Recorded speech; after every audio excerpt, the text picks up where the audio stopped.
8. Uma fórmula que fará maravilhas por você. Lembre-se que as outras pessoas podem estar completamente erradas, mas elas acham que não. Não as condene. Qualquer tolo pode fazer isso. Tente entendê-las. As pessoas sábias, tolerantes e excepcionais até tentam fazer isso. Há um motivo pelo qual o outro homem pensa e age do jeito que faz. Descubra este motivo e você terá a chave para as suas ações e talvez para a sua personalidade.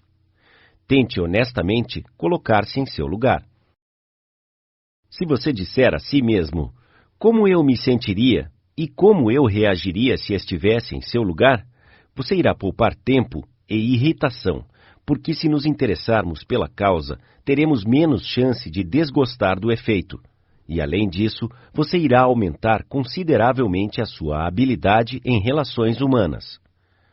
Pare por um instante, disse Kenneth M. Good em seu livro How to Turn People into Gold, Como Transformar as Pessoas em Ouro.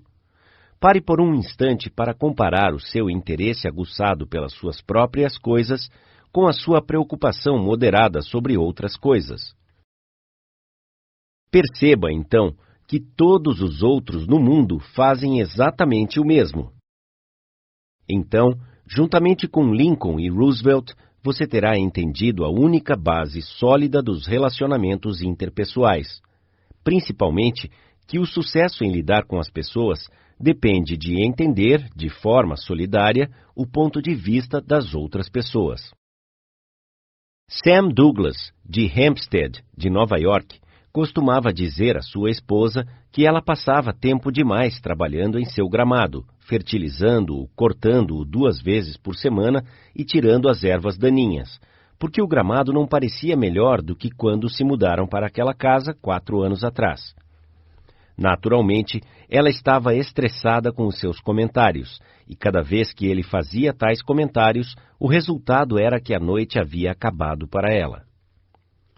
Após participar de nosso curso, o Sr. Douglas percebeu que havia sido tolo durante todos aqueles anos. Ele nunca havia pensado que talvez ela gostasse de fazer aquilo, e que ela queria ser elogiada pela sua diligência no trabalho. Certa noite, após o jantar, a sua esposa disse que ia tirar algumas ervas daninhas, e o convidou para que ele a acompanhasse. Ele negou-se inicialmente, mas então, pensou melhor, foi atrás dela e começou a tirar as ervas daninhas. Ela estava visivelmente alegre, e juntos eles passaram 1 hora de muito trabalho conversando agradavelmente. Depois daquele dia, ele a ajudou muitas vezes com a jardinagem, e a elogiava pela aparência do gramado, pelo trabalho fantástico que ela estava fazendo com o jardim, onde a terra era como concreto. O resultado, uma vida mais feliz para ambos, porque ele aprendeu a ver as coisas do ponto de vista dela, mesmo que o assunto fosse apenas ervas daninhas. Em seu livro, Getting Through to People, Fazendo as Pessoas Entender, Dr. Gerald S. Nirenberg comentou: a cooperação na conversação é alcançada quando você demonstra que considera as ideias e os sentimentos da outra pessoa tão importantes quanto os seus. Iniciando a sua conversa, dando à outra pessoa o senso de direção da conversa, dirigindo o que você diz, pelo que você gostaria de ouvir se você fosse o ouvinte, e aceitando o seu ponto de vista, irão encorajar o ouvinte a ter uma mente aberta para as suas ideias. Eu sempre gostei de cavalgar e passear num parque perto de casa. Como os druidas da Gália Antiga, eu adoro o pé de carvalho, então eu ficava desanimado a cada estação em ver árvores novas e arbustos sendo mortos por fogos desnecessários. Estes fogos não eram causados por fumantes negligentes. A maioria era causada por jovens que iam ao parque para acampar e fritar uma salsicha ou um ovo debaixo das árvores. Às vezes, estes fogos aumentavam tão ferozmente que os bombeiros eram chamados para combatê-los. Havia uma placa de um lado do parque dizendo que quem começasse um fogo seria punido com multa e cadeia, mas a placa ficava no lado que não era tão frequentado, e poucos dos culpados a haviam visto. Um policial montado deveria cuidar do parque, mas ele não levava a sério o seu trabalho, e os fogos continuavam estação após estação. Em certa ocasião, corri ao policial e falei-lhe sobre um fogo que estava se alastrando rapidamente pelo parque, e queria que ele notificasse os bombeiros, e ele nem ligou, e respondeu que não era problema seu, porque estava fora de sua jurisdição. Fiquei desesperado. Então, todas as vezes que eu ia cavalgar, eu agia como um comitê autoindicado para proteger o domínio público. No começo, infelizmente, nem tentei enxergar as coisas do ponto de vista da outra pessoa. Quando eu via um fogo aceso debaixo das árvores, eu estava tão infeliz sobre isso e queria tanto fazer a coisa certa que eu fazia a coisa errada. Eu cavalgava até os meninos, os avisava que seriam presos por acender um fogo e ordenava com um tom de autoridade que fosse apagado. E se eles recusassem, eu os ameaçava de prisão. Eu estava apenas desabafando os meus sentimentos, sem considerar o seu ponto de vista. Qual foi o resultado? Eles obedeciam mal-humorados e com ressentimento. Depois de cavalgar por cima do monte, eles provavelmente reconstruíam o fogo e tinham vontade de queimar o parque todo. Com o passar dos anos, eu adquiri muito mais conhecimento sobre relações humanas, um pouco mais de tato e uma tendência um tanto maior de ver as coisas do ponto de vista da outra pessoa.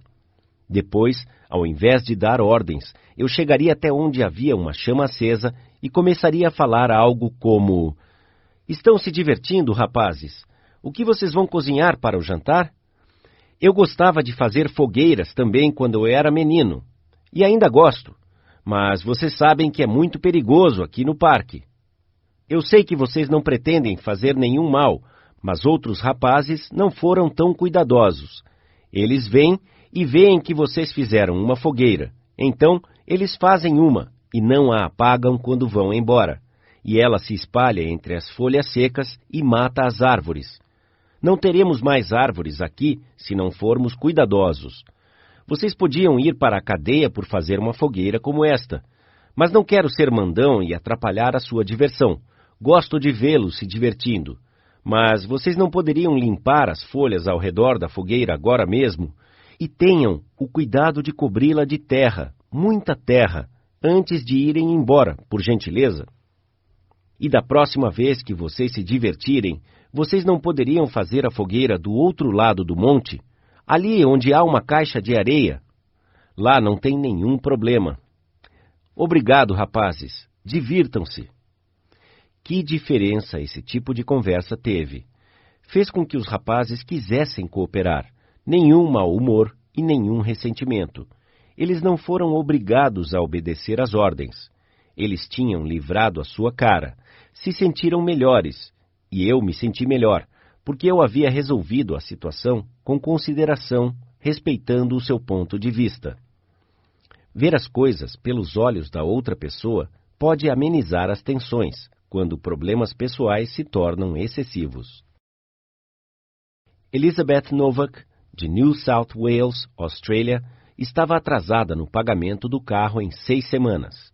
Numa sexta-feira, ela reportou: "Recebi um telefonema desagradável de um homem que estava cuidando da minha conta, informando-me que se eu não pagasse $122 até segunda-feira de manhã, a empresa tomaria as devidas providências." Eu não tinha nenhuma possibilidade de conseguir o dinheiro no final de semana. Então, quando recebi o seu telefonema na segunda-feira pela manhã, eu estava esperando o pior. Ao invés de me estressar, comecei a ver a situação do ponto de vista dele. Eu me desculpei sinceramente por lhe causar tamanha inconveniência e comentei que eu devia ser o seu pior cliente, porque esta não era a primeira vez que estava atrasada nas minhas parcelas. O seu tom de voz mudou imediatamente e ele me assegurou que eu estava longe de ser um dos piores clientes. Ele continuou a me dar vários exemplos de como os clientes eram grossos, como eles mentiam para ele e muitas vezes evitavam de todas as maneiras de falar com ele. Eu não disse nada, eu ouvi e deixei que ele desabafasse sobre os seus problemas. Então, sem nenhuma sugestão minha, ele disse que não fazia mal se eu não podia pagar o valor integral imediatamente. Ele falou que eu poderia pagar $20 até o final do mês e que o saldo eu poderia liquidar quando pudesse. Amanhã, antes de pedir que alguém apague o fogo, compre o seu produto ou contribua para a sua instituição de caridade favorita. Por que você não faz uma pausa, fecha os olhos e tenta pensar em tudo do ponto de vista da outra pessoa? Pergunte a si mesmo, por que ele ou ela vai querer fazer isso? É verdade, isto vai demorar algum tempo, mas irá evitar que você faça inimigos e fará com que consiga melhores resultados e com menos desentendimento e menos desgaste. Eu prefiro andar na calçada na frente do escritório de uma pessoa por 2 horas antes da entrevista, disse Dean Donham, da Escola de Negócios de Harvard, do que entrar naquele escritório sem ter em mente uma ideia clara do que vou dizer e o que aquela pessoa, a partir do meu conhecimento de seus interesses e motivos, provavelmente iria responder. Isso é tão importante que vou repetir novamente para enfatizar. Eu prefiro andar na calçada em frente do escritório de uma pessoa por 2 horas antes da entrevista do que entrar naquele escritório sem ter em mente uma ideia clara do que vou dizer e o que aquela pessoa, a partir do meu conhecimento de seus interesses e motivos, provavelmente iria responder. Se, como resultado da leitura deste livro, você obtém apenas uma coisa, uma tendência maior de pensar sempre em termos do ponto de vista da outra pessoa e enxergar as coisas do ponto de vista dela, bem como do seu, se você obtiver apenas isso desse livro, isso pode ser facilmente considerado um dos pontos de partida para a sua carreira. Princípio 8.